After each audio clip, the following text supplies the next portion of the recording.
back to my YouTube channel. This is Aarti Ahuja, your life coach, and you're watching my show Amplify with Aarti, a show which brings stories of change makers. And today we have a teenager with us, Naiyah. Naiyah, welcome to the show, dear. Good evening, ma'am. Thank you so much. I'm really obliged to be here. Thank you so much. I'm very, very happy that you are a part of this show. So, Naiyah is a young author. She has published her first book when she was just 15 years old. Now she's 16. And the title of the book is amazing. I would like, Naiyah, you only to tell the audience about the book and you becoming an author, the entire journey. Okay, I'll begin. I started writing this book when I was 15 and I completed it while I was 15. The book talks of my experiences as a matriculate. While I could not pass my board because of the pandemic, which has, amazed and troubled the world around, and I thought of writing this book. Well, initially, the idea was not to write a book. I thought to just write my experiences, to write my opinions, and write about stuff. It was only later, when the boards were called off, I had nothing to do. Well, frankly, I was just upset because I worked really, really hard. It was my mother. She told me, why don't you write a book? Actually, she discovered my pieces of writing, which were informal. Like somewhere or the other, I used to write them in my diary, in bare sheets. So she told me to collate them. And then I thought that why not I can also write.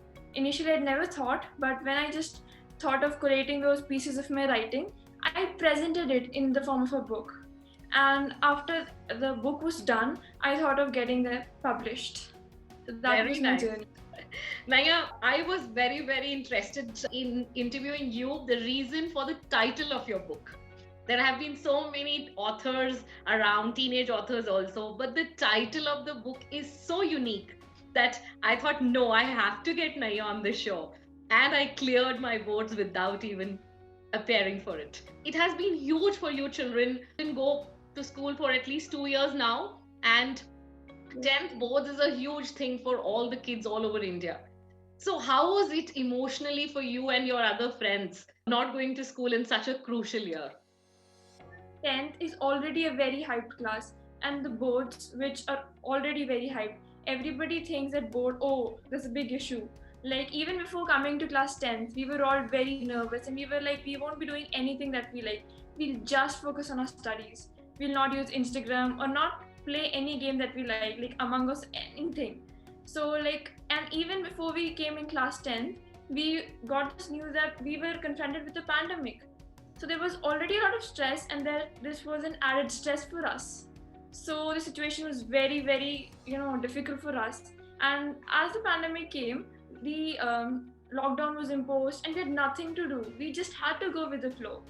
So the online classes came in, and we had to get used to those online classes. So that was how our life changed. We had to attend those classes, wherein we do not have our friends around us. It was only those boxes we had to see our friends through. So the time was very, very difficult, and yet it is still very difficult. Yeah, I can understand the entire fun of going to school. It's not only the education and learning part, meeting your friends on a day-to-day basis. The whole fun element gets missed. In fact, my daughter is of the same age bit as you are, and she would complain, Mama, my 10th graduation, my farewell party, nothing is happening. So you guys actually missed on a lot of things. Absolutely, ma'am. Like, going to school did not only mean for the purpose of studies, it was like a rendezvous for us. We used to go to school to meet friends, to, eat our tiffin box together, to enjoy in the lunch breaks, and to, tease each other, to do a lot of things. It was so much fun. But we all missed that a lot. I can understand, but it has been really, really difficult. And I think the social skills really, really sometimes suffer because you have been at home for such a long time. So, do you think it is fair enough that boards got cancelled and you people got your percentages based on your pre-boards, which was not earlier decided, and suddenly it came as a surprise news for you people? Ma'am, well, if you ask me, I'd say no, because like I was one of the students who were like, studying the whole year, missing out other things just to, score good marks. I had made sure that I'd be utilizing all my time for studies to ensure that I got good marks.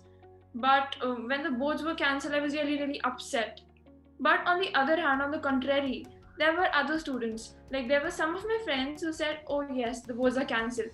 They had been praying for the same. They wanted the boards to get cancelled. So like there were mixed of responses. But like if you think much that okay, whatever the government did or whatever happened was good on the other side, because nobody would want to put a life at stake. So the decision was however good only.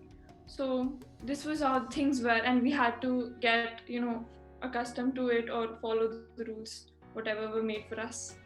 I definitely agree, and I think it's unnecessarily hyped up marks. Both are important, but I think we make a very big thing out of it. Children need to enjoy their life, which is very, very important. Many times you would be getting irritated at your parents. I know we all love our parents, but due to generation gap, we have our differences of opinion. So, anything that you want to tell to the parents or your fellow teenagers through this interview, anything that comes to your head? Well, the thing is, like, as you said, there is the generation gap, and I cannot disagree that, being from different generations, we can have, varied opinions. There can be times when there can be, parents want something else, where we want something else. So there can be this gap. But, like, what I suggest or what I feel is that we all can complement each other to ensure that none of the parties, like neither us nor our parents, feel bad. We can also make sure that we have an open environment to communicate, because we see that there's a lot of exposure. We see we know a lot of things, but parents want to tell us, but there are times they cannot communicate with us properly. So we can have an open communication and an environment where parents don't compare with other children. They just motivate us and tell where we lack so that we all can improve, and there can be no fights or anything. Very well said point, and I want to reiterate those points. All parents are listening to me. Children get really irritated when we try to compare them, that the other person is studying so hard, why are you not studying? Each child is unique, each one of us are unique. So we need to stop comparing kids because it lowers their self-esteem. And Naiyah brought a second very nice point, that there's so much exposure of media, so it's so important to have an open communication with your children. Just to give an example, she's a teenager, they might have crushes, they want to talk to you. If you don't listen to them, they will hide it. It doesn't mean that they will not have crushes. So you need to acknowledge the feelings of the teenagers because they are growing up. I'm a life coach and I've been working with parents and teachers from a very long time. So really wanted to add on to this, Naiyah. I have written a few rapid fire questions for you. It's a game. I want your friends to know you a little better. Are you ready? Yes, ma'am, absolutely. So this is going to come as a surprise. So the rule is one word or one sentence. All right, ma'am. Okay. Describe Naiyah in one word. Naiyah, I'll say trust. Okay. Because I feel I can be entrusted with secrets. Okay, so Naiyah is a trustworthy friend. Great. Any one habit which is very irritating about the elders around, without naming them? You get angry on them.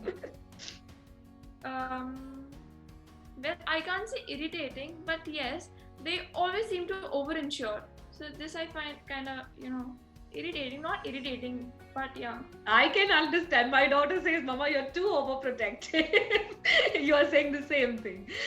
Thanks, Naiyah. Any food you don't like at all? Any vegetables? Anything? Well, it's rajma chawal if not prepared by my mother. Okay, rajma chawal if it is not prepared by your mother. And anything that you are really love with a certain particular food? Your favorite food? Yeah, I'm fond of chicken a lot. I can have all sorts of chicken. Okay. So you are a daughter of an army officer. The most exciting part of being a daughter of an army officer? Well, firstly, one line.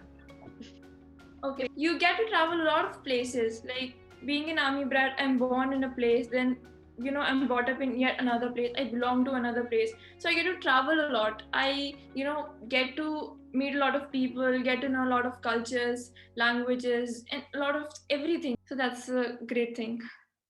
Naiyah, your favorite book or author, if you read? Yeah, if you ask me, I'd say my book, but yeah.